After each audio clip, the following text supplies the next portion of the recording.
Asian Americans, including Filipinos in New York, are calling on leaders and communities to join them in rallying against hate crimes plaguing the country.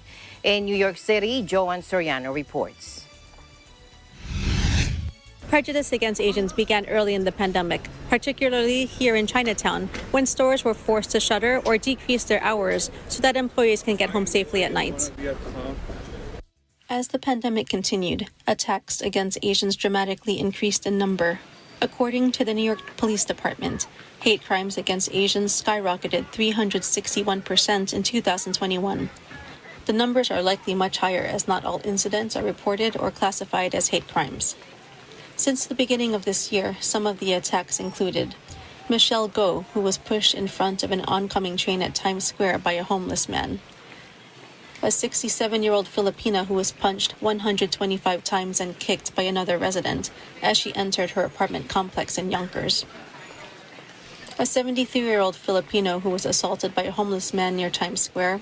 And recently, a 53-year-old Filipino who was beaten and robbed at a McDonald's in Midtown Manhattan.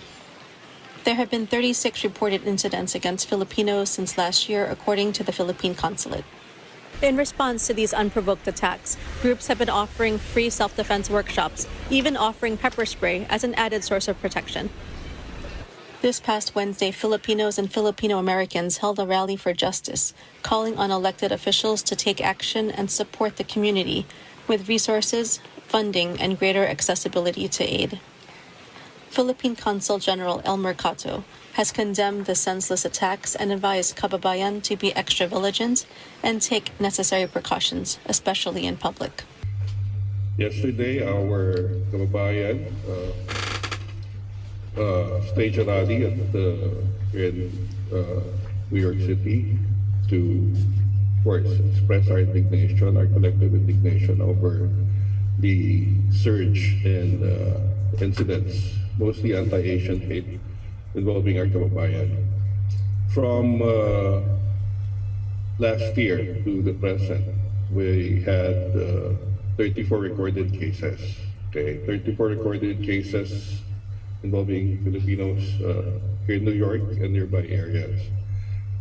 The incidents, well, they include Asian hate crimes and Asian hate incidents, also include criminal incidents. So hindi lahat ng 34 cases natin are anti-Asian hate related. But just the same, of course, we are really concerned, Kasi nga, bakit ang dami nang nangyayaring ganitong mga insidente? They recently held their third virtual self-defense and situational awareness class since last year. New York Governor Hochul hosted a roundtable with Asian American leaders in March to discuss the alarming rise in hate crimes. Her administration is committed to sending a strong message that hate has no home in New York and announced a $10 million investment in Asian American communities, the largest in the state's history. Joanne Soriano, New York, Eagle News.